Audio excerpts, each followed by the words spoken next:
Brent, are you there? Are you there, sir? I am here. The music just ended, and I can hear you just fine. So, Brent, I want to ask you, who are you going to vote for in this next election? Well, the candidates haven't been determined yet. And in which office are you referring to? Well, the primary. Let's call the primary. Would this be the presidential primary? Yeah. Well, I am a registered Republican, and I will be voting for Governor Bill Weld in the Republican primary.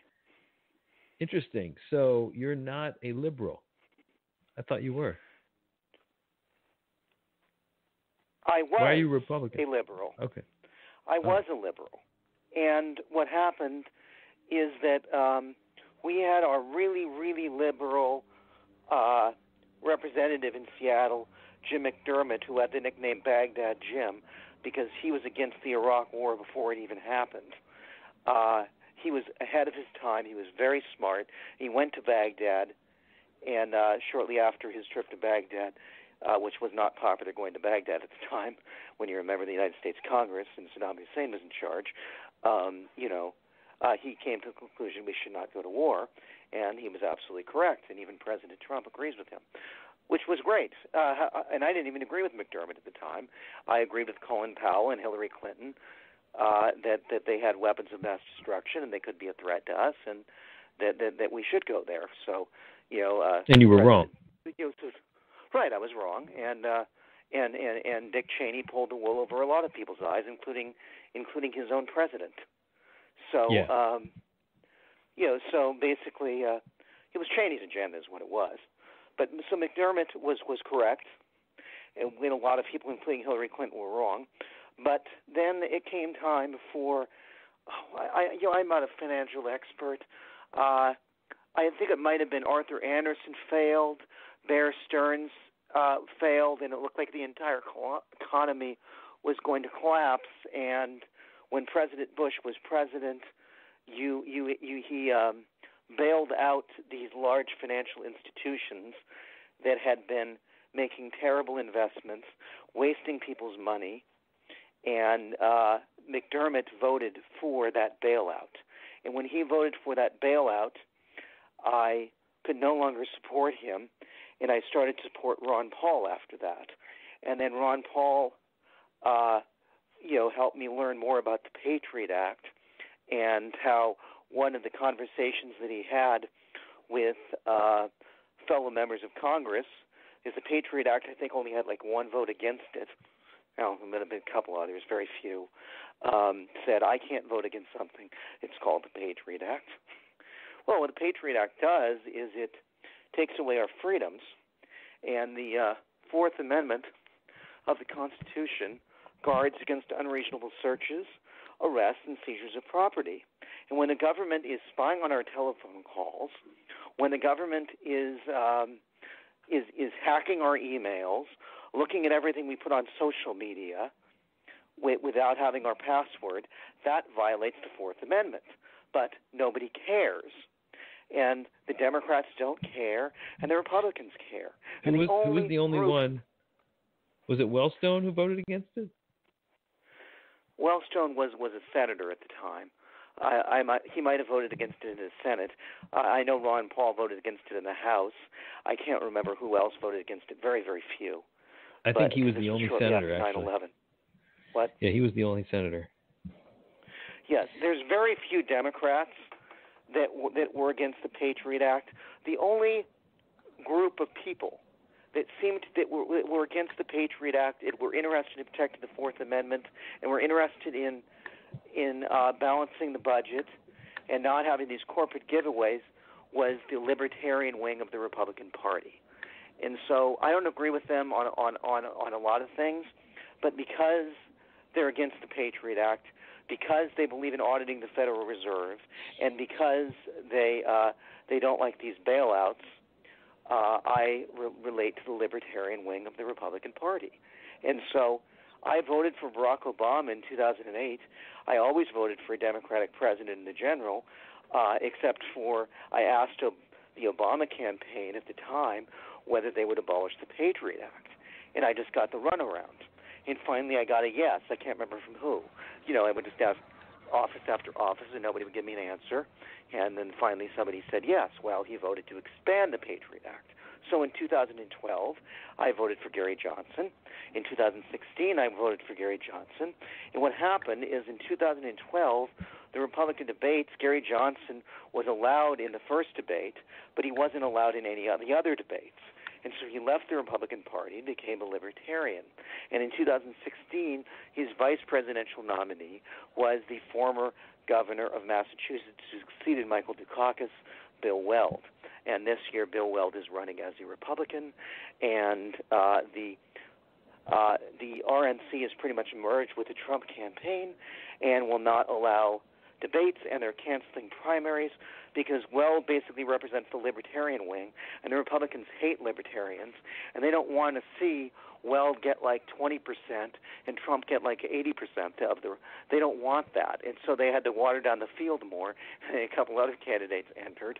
That Trump doesn't like this because he doesn't like. If I was Trump, I would just ignore these candidates, not say anything. But you have Mark Sanford gets in the race, and so of course he brings up the whole Appalachian Trail stuff. He cheated on his wife's thing. He was walking along the Appalachian Trail when he was no such place. He was with his mistress, and so of course Trump brings up that whole thing because basically Sanford is a social conservative guy who's a Christian, and he says, I have sinned, I have done wrong, I apologize to God, I apologize to the people of South Carolina, and so that plays real well with the evangelical vote. And so he's trying to get the evangelical Christians. And so, and then Trump says things about Bill Weld, and I can't remember the third candidate is gets the vulgar, undercover racist vote because the third candidate, I can't remember where he's from. Walsh is I think his name, and he he basically has had horrible things to say on the internet, vulgar, much like Trump. So all the people that like vulgar, borderline racist people, that's their guy. And so you have Trump's constituency, the libertarians, as Rand Paul still likes him. He speaks against him sometimes, but he still supports Trump. I don't. And so you have the libertarians, the evangelicals, and the vulgar undercover racist, because Trump has pretty much become an outright racist. This Walsh guy is an undercover racist. Trump says all these horrible things, and this other guy says these horrible things, but he says, I'm sorry, I was wrong. I shouldn't have said it. And he goes after Trump for being vulgar. And so whenever Trump has Republicans that challenge him, he says when he has Democrats that challenge him, when he has Republicans that challenge him, he goes nuts. I mean, if Trump is smart, he would go and completely ignore the Republicans, and he wouldn't say anything about the Democrats, and he would go and let them fight it out, wait till they have their nominee, and then go after the nominee. But he can't shut up. No, because he has no impulse control. He has no impulse control. Right. No, but what do you think, though?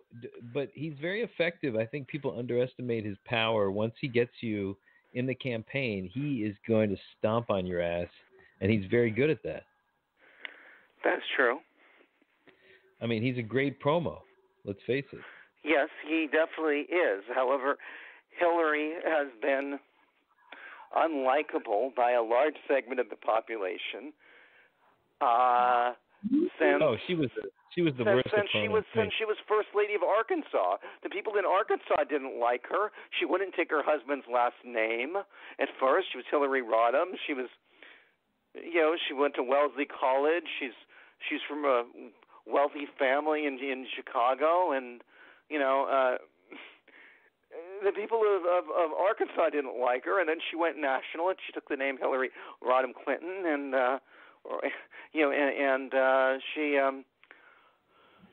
she had some stuff fairly early on to say where she was already dislikable, and so the reaction was when she spoke at the Democratic Convention in 1992, she said something, I think Bill said it, you get 2 Clintons for the price of one. That was their response. Oh, that So was she's not never a good been line. popular. And so if the Democrats had nominated somebody else other than her, I think that if Bernie Sanders, as far left as he is, people would have gone and held their nose when they went to the ballot box, much as they did with Clinton. Actually, with Clinton, people didn't show up. A lot of the Democrats didn't show up because they didn't like her. They don't like her as much as Obama. The reason why Trump won is because Right, he won by the narrowest margin. the people in Flint, Michigan, the people in Detroit, Michigan, that are heavily Democratic, didn't trust her like they trusted Obama, and they didn't show up. Right. The people in Ohio didn't show up. The Democrats. The people in Pennsylvania didn't show up. The people in Wisconsin didn't show up. The students at the University of Wisconsin didn't go out and vote for Hillary. That's why she lost. But she was also, and the reason why they didn't show up is because she's not very likable. If they had nominated Bernie, who's a lot more likable and a lot more populist, the Bernie Sanders supporters didn't show up for Hillary. They would have shown up. A lot of them voted for Trump. No, the Bernie Sanders supporters didn't vote for Trump. They voted for Jill Stein, or they stayed home. Yeah, you're right. So when you have a guy like Trump, though, he talks about he talks to the working class. He's a populist. Okay, he's one of the first. That is true. He's a populist. He's not a Republican. Right. So he came at it. Basically, he ran to the left of Hillary. And as a Republican, which I thought was interesting, and the way he was against all the trade agreements, and she was, of course, the wife of the person who signed NAFTA, which decimated the middle class. So it was a loser. You got a point. So when you look at, she wasn't likable. If Sanders was the nominee, there would have been higher turnout. It would have been very close, and Bernie might have won. Oh, I think he definitely would have won because he inspired people, and he was. Yes. But the thing is that the establishment, they don't like people like Bernie. They don't like Trump, for that matter. Well, basically, the establishment of the Republican Party hates the Libertarian wing, and the establishment of the Democratic Party hates the Socialist wing. And really, there's not much difference between Bernie Sanders and Elizabeth Warren. But Elizabeth Warren is smart enough to call herself a Democrat. Bernie Sanders is not a Democratic Socialist. He's just a socialist. The only reason he throws Democratic Socialist is he has to have a D in there, a Democrat in there somewhere to get the Democratic nomination. Well, actually, he's not. I think he's mischaracterizing himself as a socialist. He's a social democrat in the mold of Denmark, Sweden. These aren't socialist countries. They're very capitalist. Go look at some of the stuff that he had to say in the early 80s when he would take trips to the Soviet Union. Go look at some of his older stuff. Now maybe he's become more moderate over the times. Anyway, it doesn't really matter whether he's a Democrat or a socialist. Ultimately, he has to deal with Congress, and his more extreme ideas would never get past Congress anyway. Whatever his agenda is, he's not going to get his agenda done. He has to work with Congress. And believe me, if the Democrats do things so far to the left, happen is in 2 years, as always happens, there is a correction against whatever party holds the presidency. There's a correction, and so Congress.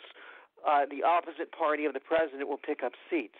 And so if the Democrats overreach, what will happen is there'll be a big Republican wave in 2018 if he tries to do too much.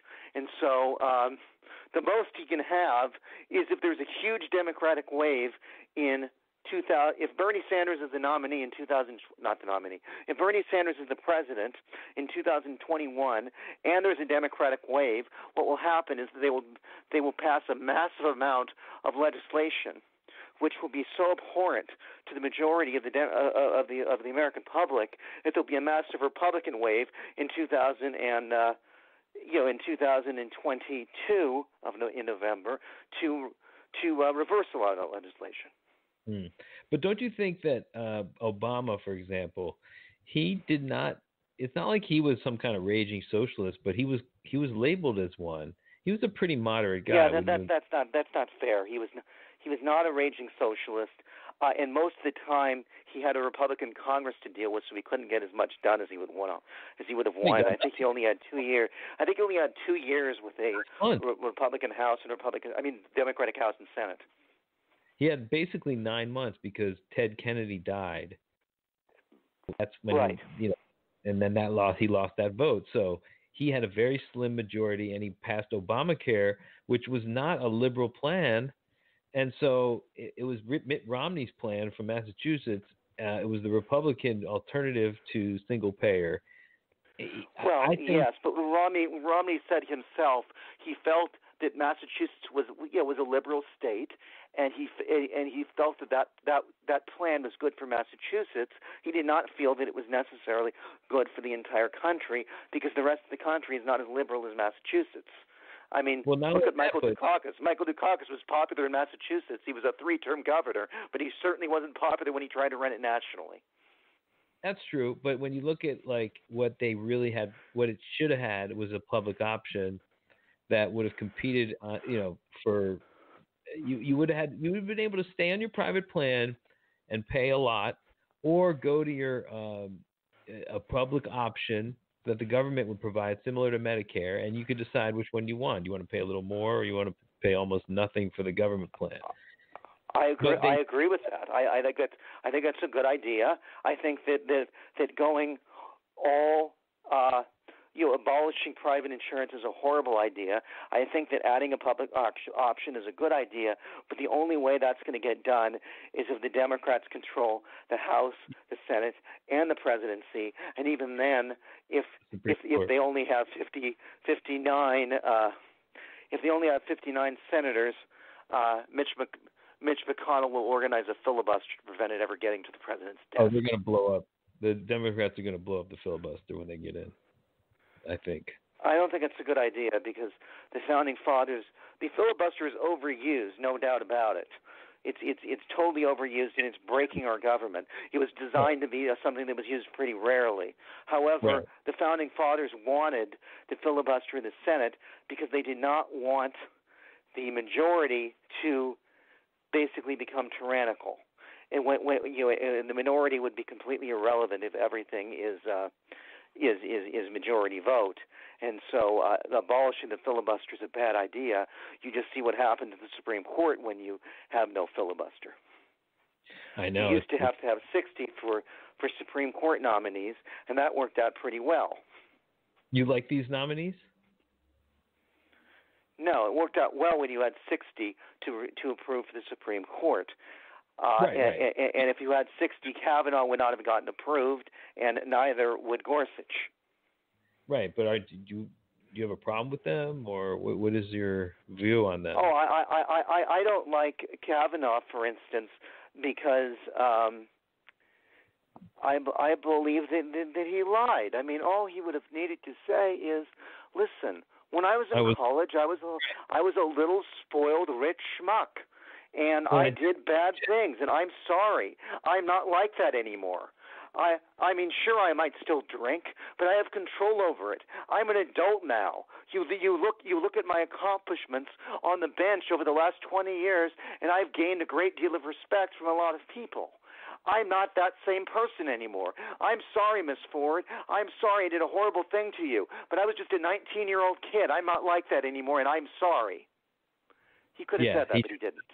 Said he got all angry and pouty and threw a tantrum. He lied. He denied the whole thing. Right. It's pretty clear that he lied because now there's more allegations. His defenders. And so I would be in favor of going after impeachment of Gorsuch for lying before Congress. I don't care what he did back then. It's more the lying that bothers me. Yeah, it's really appalling. Now, what do you think of the whole Mueller investigation? I think that enough has come out as far as obstruction of justice and Trump basically using the government to accomplish his personal agenda and using agencies to accomplish his personal agenda, which clearly the Founding Fathers didn't want. The Founding Fathers wanted a weak presidency, and he's worse than Nixon, but in the sense just abusing branches of government to accomplish his agenda. And Do you think not realizing that the cabinet officials are not his personal are not his personal employees. They're sworn an oath, to protect and defend the United States, not his personal agenda. They don't work for the president. He doesn't seem to get that. And so, what I would be in favor of is the Democrats continuing to investigate. What? Right? He thinks he's acquired America like a hotel. Right. And the emoluments clause, all that stuff. I think that the Democrats ought to investigate it. They ought to, in the House, they ought to go and get all this information out there in public that they can. Now, Mueller had certain notes. He had certain footnotes. And so, notes actually, and they want to get a hold of Mueller's notes, and I'm against that, because if Mueller felt that what was in his notes he had proof for, he would have, but he didn't, because he felt there wasn't enough proof. So I do not want them to get a hold of Mueller's notes. I do want them to use the report, do whatever investigation they can, get all the information out there, and hopefully it won't go to the Senate. Hopefully they won't actually have a vote, because if it goes to the Senate, things are so partisan now that it will just get voted down, and people are so blind that they'll just see it as a partisan witch hunt, and Nancy Pelosi knows this. And so hopefully Nancy Pelosi will never allow impeachment to come to a vote. But all the information will be out there, and so much information will be out there, and Trump will look so bad that the Republicans will go to him and they'll say, Mr. President, your approval rating is 32%. He says, I know. My approval rating is 32%. I hate to lose. I'm a winner. I'm not going to go out there and lose. I quit. And so he will go and he will not announce that he's not running for another term. He'll announce he was not running for another term, and the Republicans will have a big battle between the evangelical wing with Mike Pence and a libertarian wing with Bill Weld. And we know what side I'll be on. So I think there is a good chance that President Trump will not run for another term. Well, he's underwater in the states he won. I mean, he's losing by double digits to Biden. That's why he's trying to get dirt on him from Ukraine. He's very scared of these guys. But who do you think is going to be the Democratic nominee? If you were to predict now, I think that Elizabeth Warren has a good chance. I think that they'll throw everything they can against Bernie. The Democrats will, just like they did in 2016 when you had Hillary, the Clinton campaign. You had the Democratic chair, Debbie Wasserman Schultz, and you had the co-chair who became the interim chair, Donna Brazile, who was actually feeding the Hillary campaign questions for the debates. They don't like him because he's a socialist, and the Republicans don't like the libertarian wing, and so they will not let Bernie get that nomination. Democrats hate the socialists. The Republicans accuse the Democrats of being socialists, but in reality, the Democrats hate socialists. And so, they do. Yeah, so Bernie will not win. I think that Elizabeth Warren has a good chance. I think that the stuff about Biden with his son in the Ukraine, I think that's legit. I think that Biden is pretty corrupt. Also, he has a long history. He has a history of saying stupid things. He is getting older. And Jimmy Carter himself said that when you're 80, he said, if I was 80 years old and I was president, I would not be capable of effectively executing the duties of the office at that age.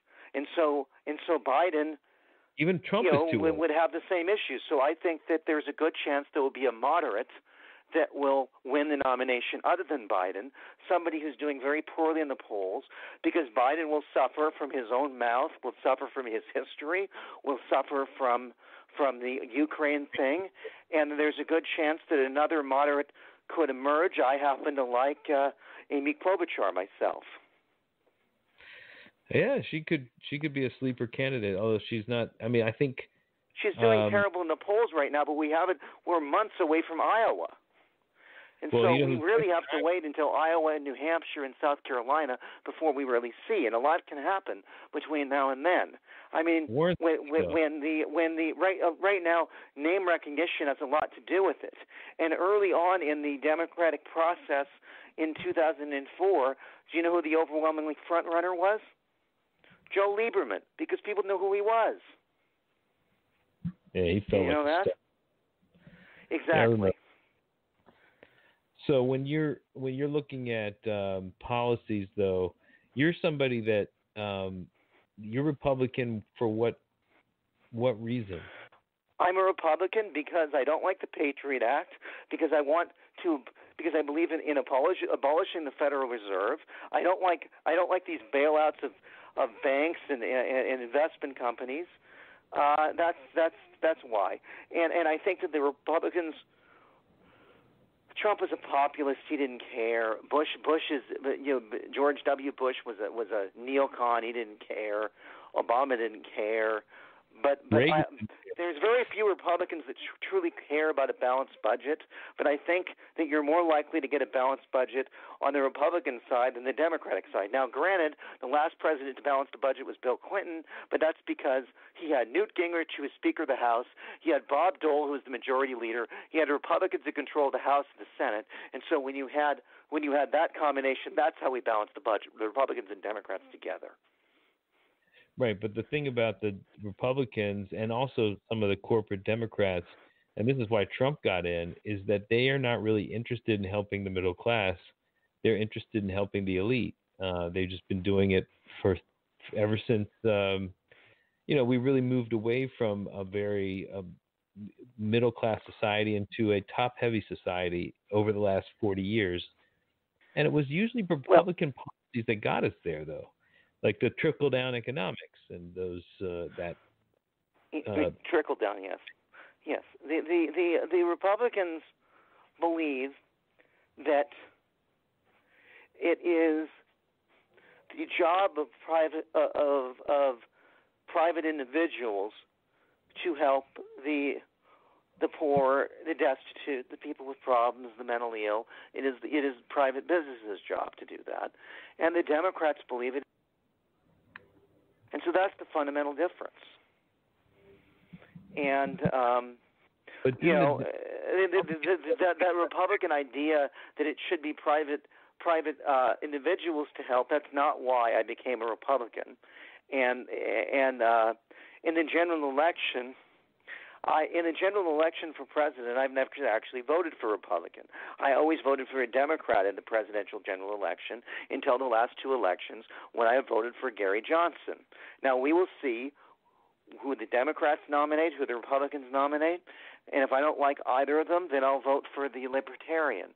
But we will see. We don't know who they're going to nominate. I might very well vote for the Democratic candidate. It depends who they choose. But you might as well just throw the vote in the trash, right? I mean, like, it's not. No, I don't agree with that at all. I'm in Washington State, and in Washington State, Trump knew he had no chance. The Republican Party and the Trump campaign hardly spent any money on the state of Washington because in the state of Washington they say it's a blue state. That's not really true. Most of the state, by geography, as President Trump likes to point out, is actually red. But the population centers of Seattle, Tacoma, Everett are all very blue. Bellevue used to be red. Now Bellevue is the fourth biggest city in the state. It's right across the bridge from Seattle. Is becoming more blue. It used to be red, and so the population centers are all blue. Other than Spokane. Spokane is the second biggest city in the state. That's probably 58% red, 58% Republican, and so. But that's not enough in order to tilt the state, and so because most of the population centers are overwhelmingly for the Democrats, then the Republicans have no shot in this state. Republicans have not won this state since 1984, when Ronald Reagan won 49 states and Walter Mondale only won his home state of Minnesota, and probably won Washington D.C.'s one delegate, and that is that'll never happen again. This country will never be that united again. But the point, the reason why when you don't say I'm throwing away my vote is because Washington State is clearly for whoever the Democratic nominee is. And so I can go ahead and vote my principal. And if everyone looked at the 14 candidates that they're going to have listed in their state for president, not every candidate is on the ballot in every state, but if you look at every state, they're going to have a whole bunch of candidates listed. And if everybody simply went to the voters pamphlet and went and looked and picked the candidate they agreed on with the most, then our system would actually work. But people are blinded, and they only vote for the Republican or the Democrat because they think that's who has a chance to win, and it becomes a self-fulfilling prophecy.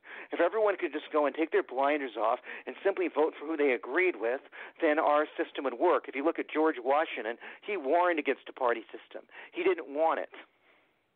Yeah, because it creates factions and tribal thinking, which is what we have now. Now, Trump is let's talk about his tactics, because I see what he's doing to the left, and I can kind of step outside of it. Like I see a lot of rage from the left at Trump, and I think Trump is purposefully doing this as a psychological manipulation, because he understands that his opponents, if he can get them angry enough, they won't be able to think straight and they won't be able to strategize, and he'll beat them. That's what he did. That's what he did to Hillary Clinton, and I think he's very good at that.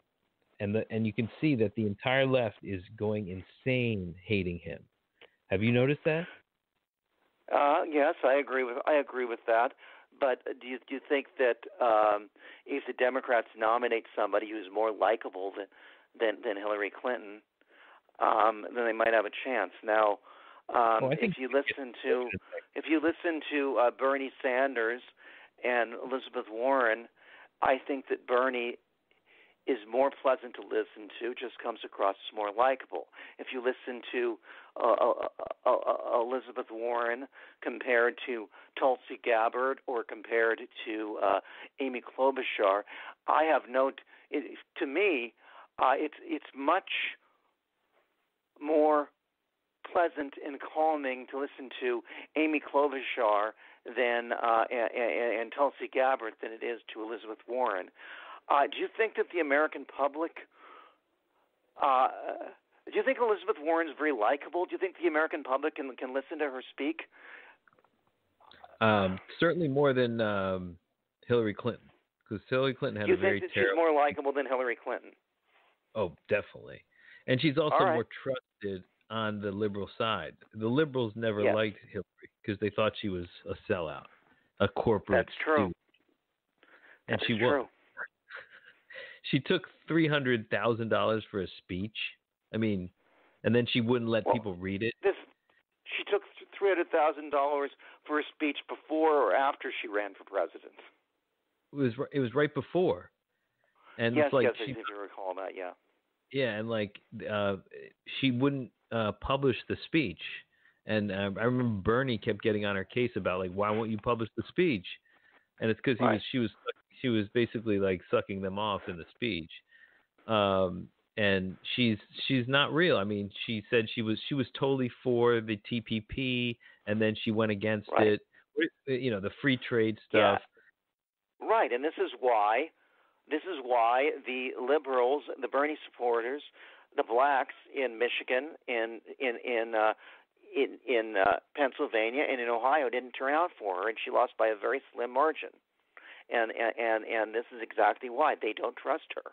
She did not inspire them. The people that went out and voted for Barack Obama, who hadn't voted in decades, didn't go out and vote for her. Well, you know what's really interesting? And if they're out there and having a temper tantrum over Donald Trump now, and the blacks over in Flint and Detroit that say that Trump's a racist because he pretty much he is, then they didn't vote for Hillary. I don't have any sympathy for them. Well, you know what's interesting too is Hillary lost those states, those crucial states. She lost to Trump. She lost those to Bernie, and then she didn't even go there and campaign. She just pretty dumb. Pretty dumb. So she wasn't smart. So what did you think of President Obama?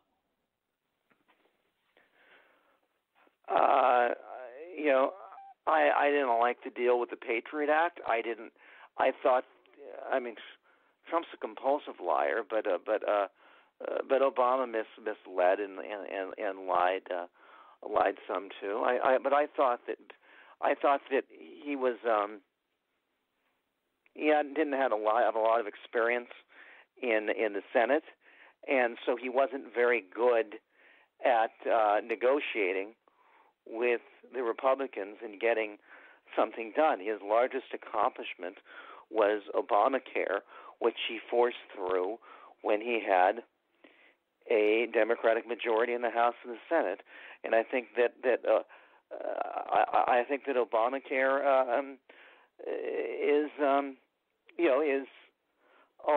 is very popular and will not ultimately get repealed, but it does have a huge problem in that what was happened before the Republicans and Trump started dismantling it is that the prices, well, basically there were not enough people that were wealthy to buy insurance to support those that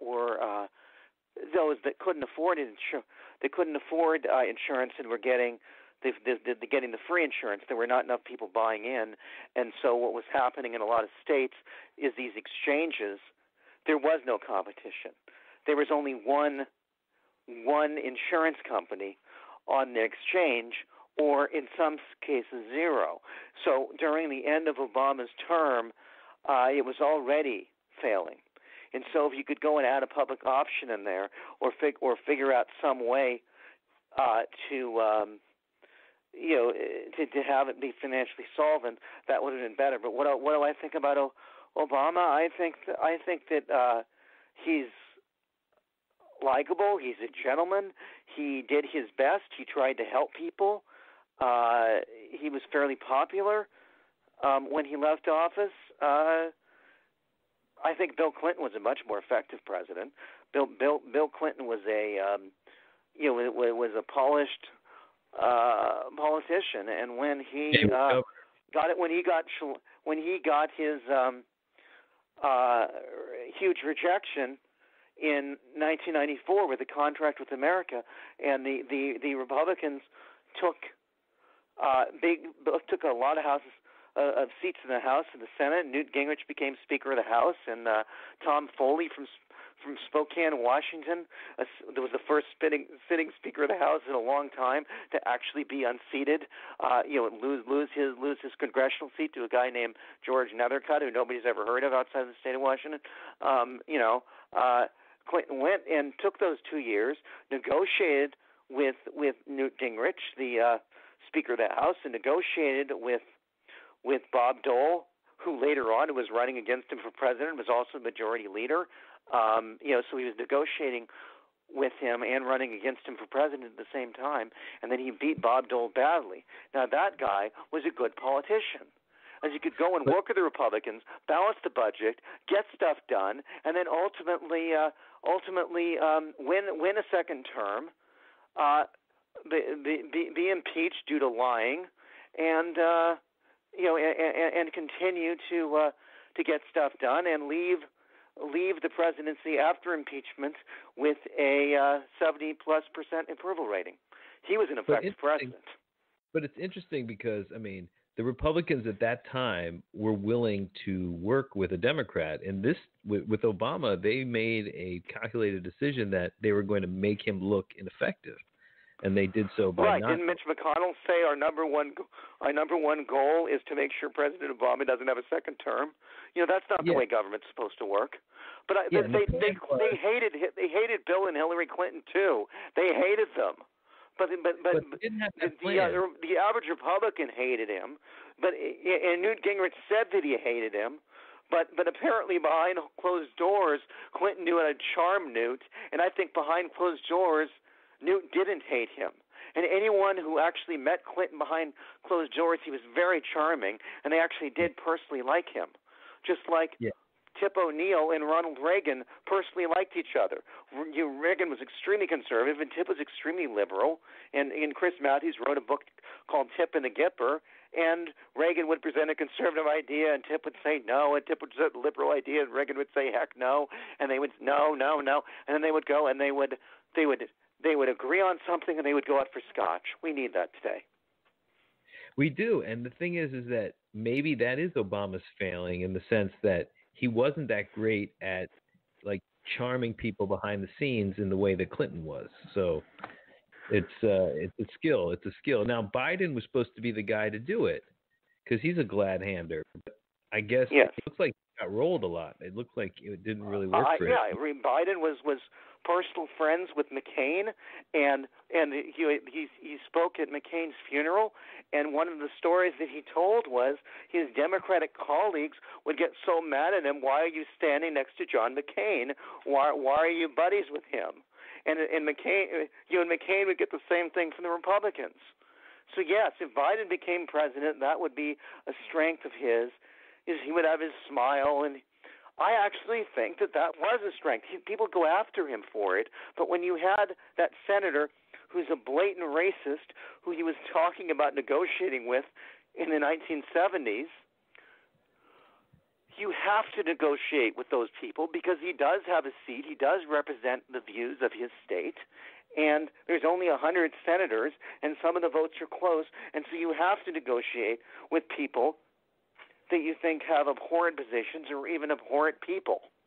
Here's another problem, though. Biden was right to negotiate with them, but people don't want to hear that he negotiated with a racist. Right, because it's now the cancel culture. It's very touchy now. So that's why Trump won, though, because he was a backlash against the PC movement. And I think that Biden is finding himself trapped in it, too. Agreed. I think that was a strength that he negotiated with him. And I think that if Biden does become president, that will be a strength. And I think that Biden will be able to get more done than Obama was. But the problem with Biden is he's 80. I think that there is corruption there, and I think that he might lose it in office, just like Reagan did. The evidence is that Reagan had Alzheimer's in office, and when Reagan said as far as the Iran-Contra affair, I don't remember. I believe he was clearly telling the truth. I don't think he could remember. He had Alzheimer's. But let's just say he gets. Don't you think he would get Warren as a running mate just to shore up the left? It's possible. I've heard that Stacey Abrams, who ran for I believe Senate in Georgia and lost by a fairly narrow margin. Yeah, I heard that too. That would be an interesting ticket there. Do you want to risk trying to? Well, I can tell you, if Stacey Abrams was the vice presidential nominee, there wouldn't be any problems getting votes for Biden. Abrams out of Flint, out of Detroit, out of Cleveland, out of Columbus, and out of Madison. There wouldn't be any problems there. Oh, okay. So you're kind of understand the strategy now. Did you think Trump was going to win, or did you predict that he would lose? No, I was completely shocked. I believed in the blue wall. I thought that there was no way that he was going to win. No Republican had won Pennsylvania in many years, and that he got Michigan and Pennsylvania was absolutely stunning. Well, it was, but when you look at the how little he got it by, it really was a hat trick that it's going to be hard for him to repeat. Do you think that the Trump people, the Trump fans, and I'm sure you know a few, do you think they're in denial about his chances in the next election? I think that they like to focus on if he's president, and you have the Republicans in control of the House. If they were able to get the House back, which will be difficult without Trump winning by a huge margin, he needs to. If Trump if Trump wins by a large margin, there's something called coattails, where the Republicans might very well take back the House. But so they could envision if the Republicans take back the House and Mitch McConnell remains the majority leader in the Senate, the Republicans have the Senate, and Trump remains in the White House, then they're salivating over all the legislation that can get passed. I think that they just basically like the legislation that Trump will sign. That's what it is about. That's why the evangelicals are behind him, even though he's clearly not an evangelical. He's not a Christian. He's not a social conservative. But he will nominate justices to the Supreme Court that want to repeal Roe v. Wade. And that thing might be in. You have to watch. Justice Ginsburg's health very closely, because if she dies while Trump is president, it's going to be real interesting to see what happens. And if Trump's able to get a third nominee there, then Roe v. Wade is done. And so the reason why the evangelicals support him is they like his Supreme Court nominees, and they like the legislation that he'll sign. And Rand Paul likes him, and some of the libertarians like him because he has some libertarian views. Rand Paul and his father were against the Iraq War. Trump, one thing I'll say for him is he is keeping us out of war. We'll see what happens in Iran, but he's real hesitant to even go to war with them. And he's talking to North Korea. Don't you think that's something we could praise him on? That he talked to North Korea? Yeah, I didn't like this, Rocket Man and all this provocation, and I don't like how he likes dictators. He's kissing up to dictators that are, there's concentration camps. Kim is murdering his own people. He's committing horrific acts. He's a truly evil person. But what Trump is doing is by butting up to this guy is he is keeping us out of war. I think that Kim likes having these tests, but I think as long as he personally likes Donald Trump, he's not going to launch the missiles towards us. And so that's what's ultimately we can do something about. We can't save these people in North Korean borders. As much as we'd like to, we can't save all these people. It's really sad, but we can't. But what we can do is make sure that he doesn't launch missiles against us. And I think that Trump has been effective in keeping us out of war, and the libertarian wing likes that. And that's why I think Rand Paul supports him. And also, he's kind of buddy with the Russian guy, with Putin. So right, and so one thing that does is the Russians are not going to launch any of those missiles towards us either. As long as Putin likes Trump, the Russians are not any real threat to us as far as an actual war. They're a threat to us as far as intelligence. They're a threat to us in other ways, but they're not going to go to war with us. Okay, another thing that you might like of Trump's is what he did with Israel.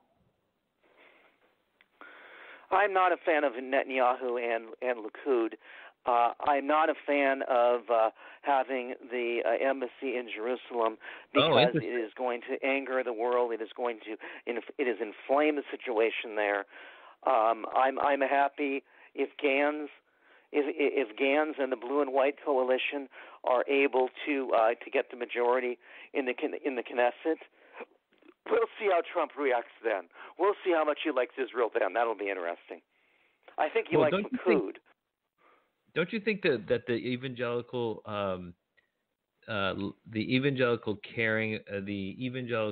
support for Israel is disingenuous? Well, I did think that because the view is that during the end times, the anti-you-know-who will show up in the temple claiming to be the Mashiach or the Messiah, and that there will be some followers, and that the temple will be rebuilt. The evangelicals want the temple to be rebuilt in order for this to happen, and that some of the followers will be Jews. And some of the Jews will become Christians as far as practice goes and join in with Jesus fighting the anti-you-know-who. And then there will be a third group that will be neutral, of Jews that will be neutral. And they won't take either side, and they'll continue doing what they are. And so those that take the position of the anti-you-know-who will all go to hell. And the interesting part is that those that stay neutral, those that accept Jesus and fight on his side will go to heaven, but they're no longer practicing Judaism.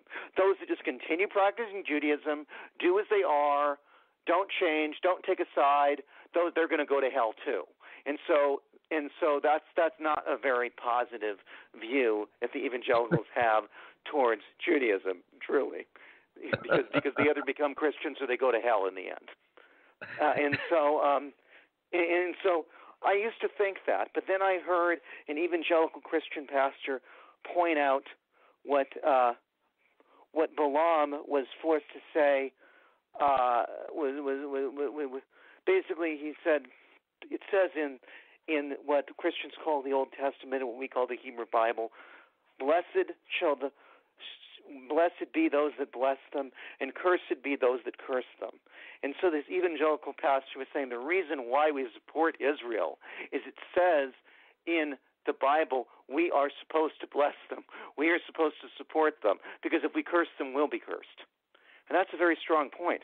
My only counterpoint is it also says in what they would call the Old Testament, you're supposed to keep kosher.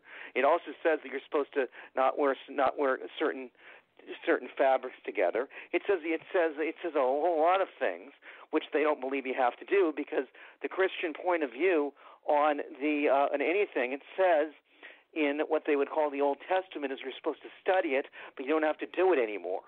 And so the quote that he's using, "Blessed are those that bless you, and cursed are those that curse you," that's in what they would call the Old Testament, and they don't have to follow it.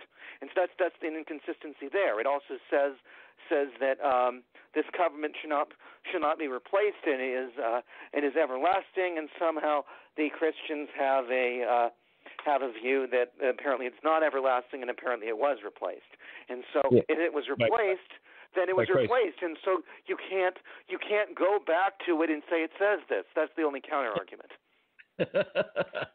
Very true, very true, very smart. So when you look at which party embodies the care for the other man, you really think it's the Republicans more than the Democrats? I think Jimmy Carter would disagree with that. Jimmy Carter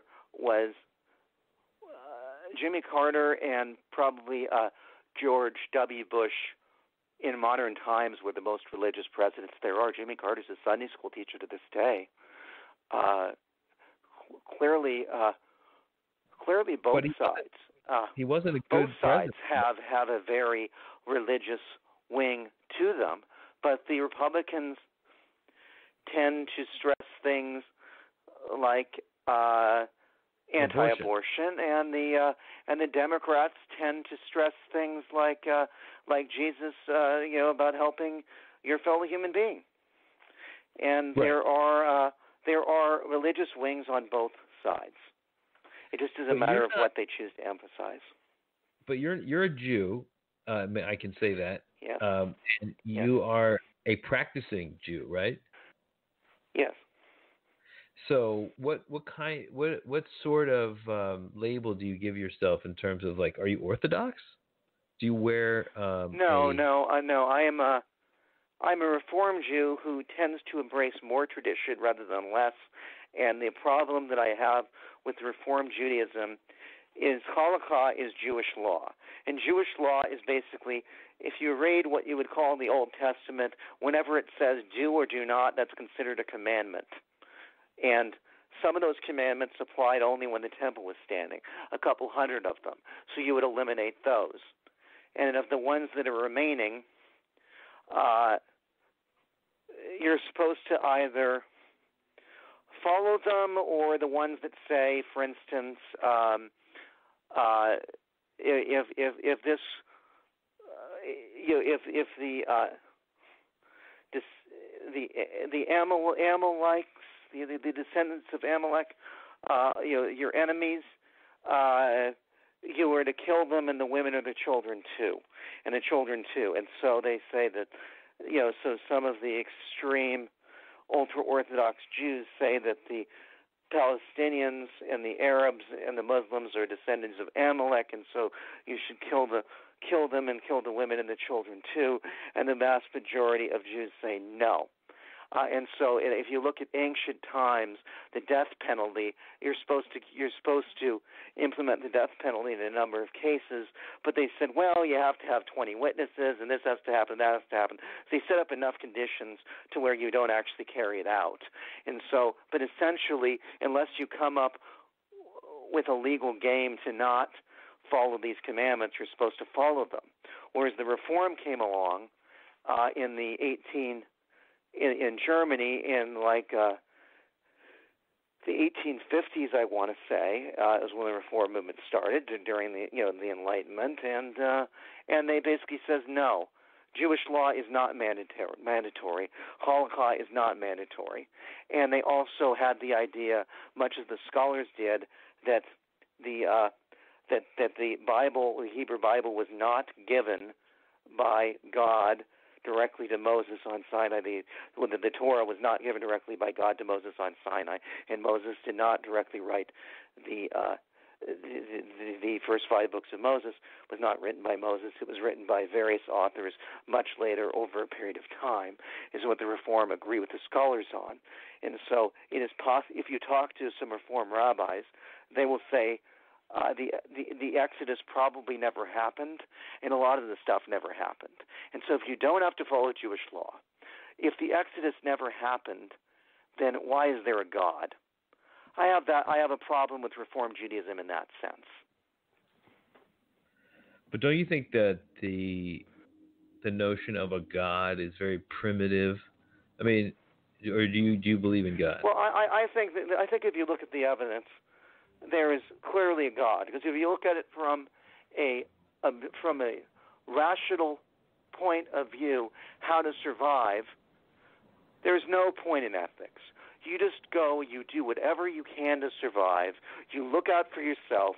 Survival of the fittest, that's what the animals do. And if there's no God, that's what the humans should do too. But humans sometimes, not always, not even most of the time, but sometimes they commit selfless acts.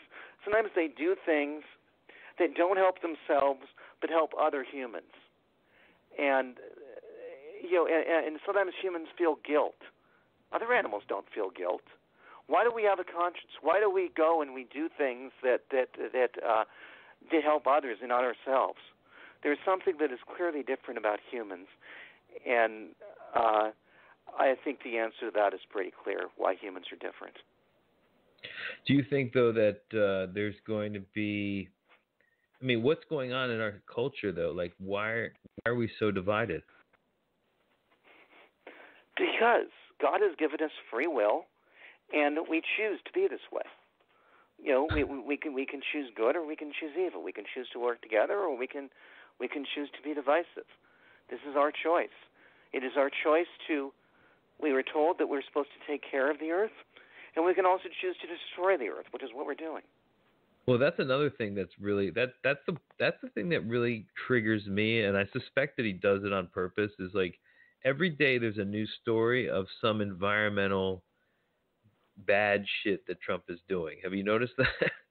It's like every time. Yes, he's doing this because he has this irrational hatred of President Obama, and whatever President Obama does, he wants to do the opposite, regardless of reason, regardless of ration. I just think that this is simply Obama happened to be an environmentalist, and so he's simply doing the opposite of Obama. I don't think that he is anti-environment himself, although I have spoken to evangelicals, and they basically believe, a lot of them, that everything that happens is predetermined, and the way the world will end is predetermined. And if the way the world will end is predetermined, and that the idea is that the earth is here for our use, and So there's nothing that humans can do to change the course of history, and so they're not environmentalists because they don't believe that there's anything humans can do to change the course of history or change the end times because they believe they already know how the end times are going to occur. So they're not environmentalists at all. They think it's pointless, and so. I think that what Trump is doing is catering to them some, but because they also believe that we ought to use the earth for our own benefit. But I think that generally Trump's environmental policies are simply a rejection of anything Obama stands for. Anything Obama did, he wants to do the opposite. Right, but he's drilling, like he wants to drill in Anwar. I mean, it's just so like. Because Obama was against it, so he's for it. Right. But I find it also to be, I believe that he's trying to incite something against him.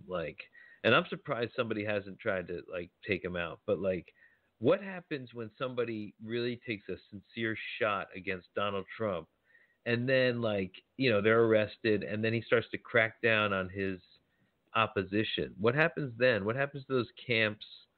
Those refugee camps that he's creating all over the place. Does he start throwing his opponents in there when he wins? If he wins again, I just don't know. I would hope. I would hope that the system of government that our founding fathers created would protect us. I would hope that people, even in his own party, would stand up against him, just as the Republicans on the Judiciary Committee, I believe, that were conducting the Watergate hearings, approached President Nixon, and I think that Goldwater said to him, "You just don't have enough support here. There's no way out of this. You're going to be." But Nixon didn't have a cold.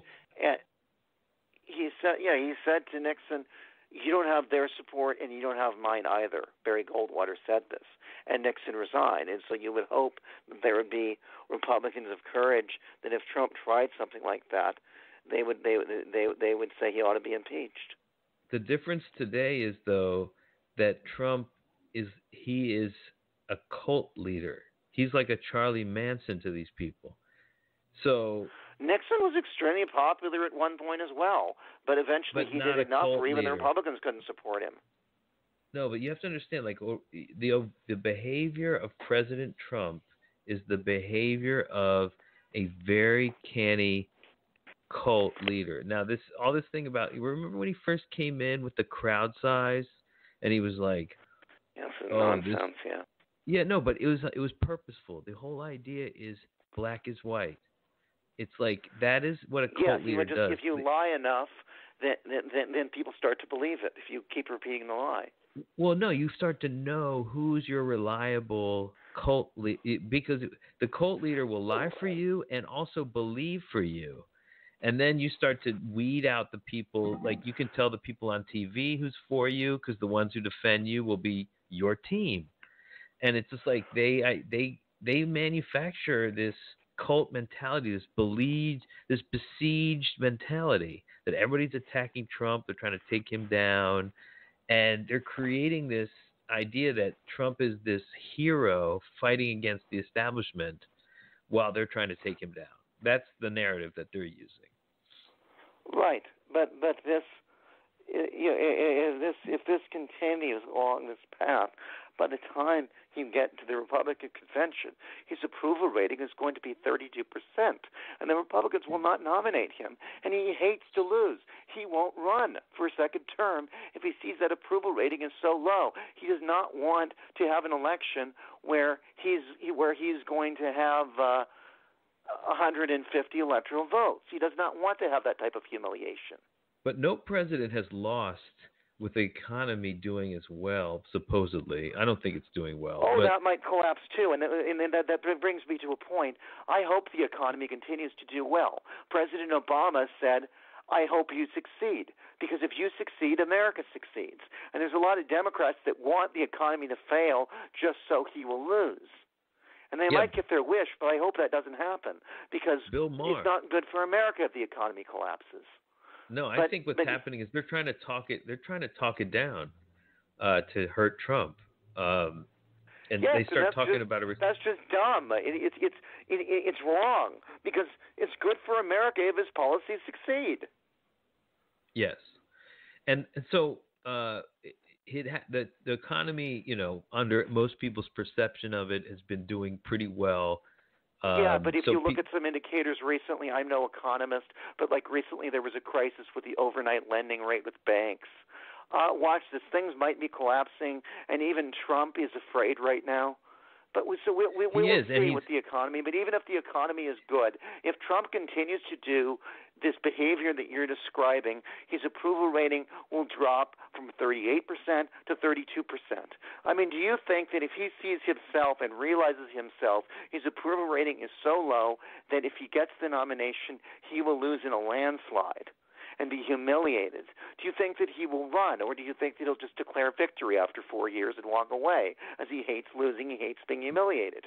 I think he will find a way to win, dude, like through hook or by crook. I mean, this guy is he's very smart. People underestimate Trump. They think he's an idiot. Well, I saw him speak during the 1980s, and he sounded pretty intelligent. You hear him speak now, his vocabulary is worse. He doesn't sound very smart. He doesn't sound like the guy that was speaking in the 80s. I think he's losing it mentally. I think it's an act. I really do. All right. You really think that he purposely tries to sound stupid, whereas in the 80s he sounded smart? Yeah, okay. I think he's doing an Archie Bunker. He's doing an Archie Bunker routine. I swear to God, that's what he's doing. And he actually, if you talk to him one-on-one normal, he talks like the guy from the 80s. Like, that's how he really talks. But I can't imagine he's as stupid as he sounds when he talks. That doesn't make jive with me based on the moves he's People made. that work for him say he's an idiot. I don't believe he was an idiot, but he might be now.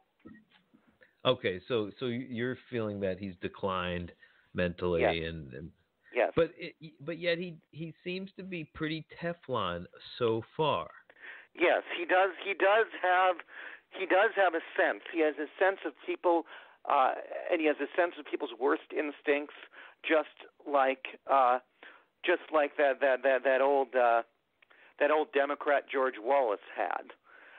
Basically, people that voted for George Wallace, those that are still alive, that are in their 90s, they hadn't voted for a president since George Wallace ran in 1972, and they hadn't voted for president since, because they're all the same. They're all no good. Republicans and Democrats, they're all rotten, and there's no difference, and nobody really speaks for us. He was going after the George Wallace vote. Now, most of those people are dead or they're in their 90s, but those that are still alive voted for him, and their children voted for him, and their grandchildren voted for him, and the people that George Wallace inspired voted for him. That's another reason why Trump won. Obama voters voted for him. Obama voters voted for Trump, right? I mean, if that's true, I don't understand how. They did, a lot of them. They voted Why? for Obama. They're completely opposite as far as positions.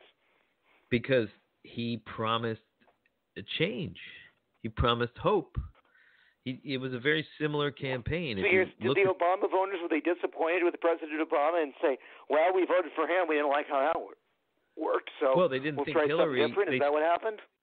They didn't think Hillary was going to deliver a change. No, but were they displeased with what Obama accomplished, because Trump was going to do the opposite, and he did. But they didn't believe. First of all, they were told by the media that Hillary was going to win for sure.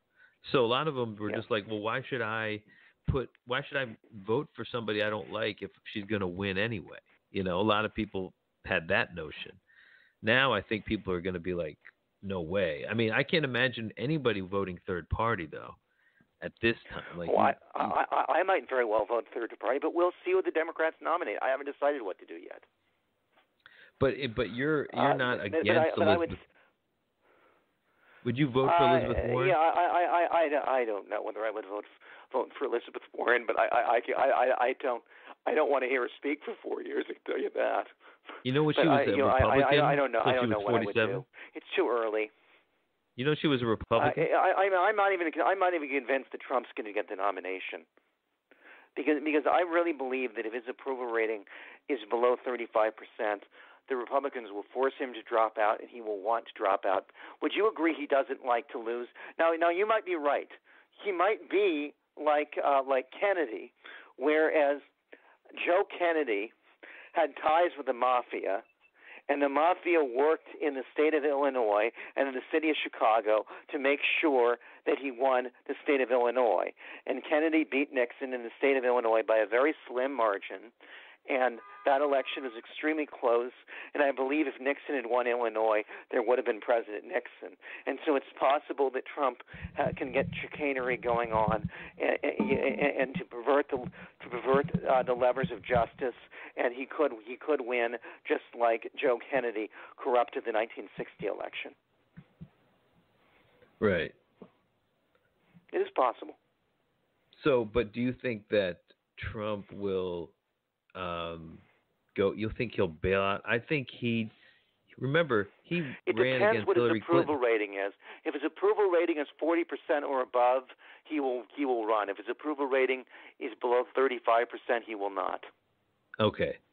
So it's no telling what he's actually going to do, because I think Trump is just he's going to decry he'll run and say the whole thing was rigged against him, and he'll never accept defeat if he's defeated.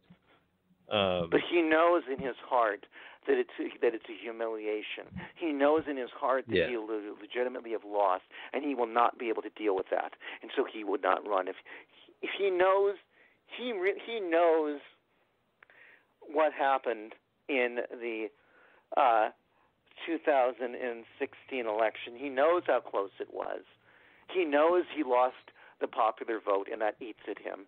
That's why he continues to go after Hillary. That's why he continues to talk about how the state of California, the vote was rigged, because it eats at him that Hillary won the popular vote. He's fucking with them.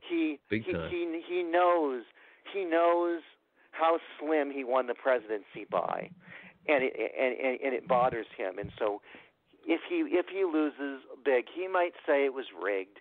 He'll come up with a bunch of excuses publicly, but in his heart, when he looks in the mirror, he knows he lost big, and he doesn't want to deal with that. Well, all I know is it better be huge, or else what does it say? And what would you conclude about America if Trump wins again? Well, that depends. That depends what goes on between now and then. If the economy thrives, the Americans are voting based on their pocketbook, which they always have. Bill Clinton said it's the economy's stupid. It depends what occurs between now and then. It depends how much he corrupts the levels of, the levers of power. Depends. We'll see what happens. It's a long way to go. Now we have this new scandal about a witness. Did you hear about this? I mean, it was essentially I don't know enough about it. It's a whistleblower. We will see. Yeah. We will see. But this looks like my question about it is, let's just say it's a real thing, okay? And it's something really bad. Do the Democrats have the credibility after kind of crying wolf in many instances? Do they have the credibility to carry off a true scandal with Trump? No. We are so polarized that anything the Democrats say, Trump supporters will say they're lying. They won't. It's going to take something truly horrific for the Republicans in the Senate and Mitch McConnell to turn on the president. It will take something truly horrific. Well, what's interesting about Moscow Mitch is that he just turned around and is now funding $750 million of election infrastructure support that he was blocking all this time. So something got to him. Maybe it's the Moscow Mitch label. I don't know. I don't know, but there's a lot that can happen. I mean, now when is Iowa? Is Iowa late January? It's a long way between now and late January. And just because you win Iowa does not mean that you win the election. Just because you win New Hampshire does not mean that you win the election. Now, South Carolina is third, and South Carolina is a pretty good indicator. If somebody wins 2 out of 3, including South Carolina, they generally win the nomination. So ask me after South Carolina. We'll talk a little bit, maybe in a week or 2 weeks, and then I'll talk to you off air for 2 seconds. Thanks, Brent Kremen, from coming on the show and talking your views, and we'll be back very soon. Have a good one, man. Thank you.